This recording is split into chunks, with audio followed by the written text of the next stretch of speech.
Okey, peribahasa seterusnya. Senang je ni. Yang ni paling senang lah. Orang Malaysia tahu. Sediakan payung sebelum hujan. Betul. Macam nak hujan. Okey, seterusnya peribahasa.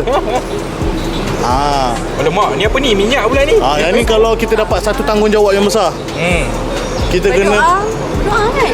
Okey, apa yang nampak dulu? Air Okey, dalam mendadak air okey, selain minyak yang penuh. Betul. Datang minyak.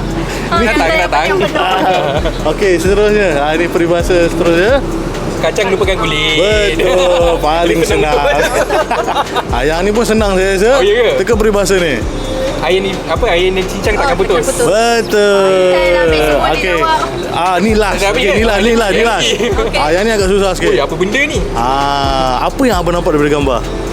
Terbalik. Terbalik. Terbalik. Betul ke ni? Okey, daripada gambar apa yang nampak dulu? Bersatu kita tegur, bercerai kita roboh. Betul.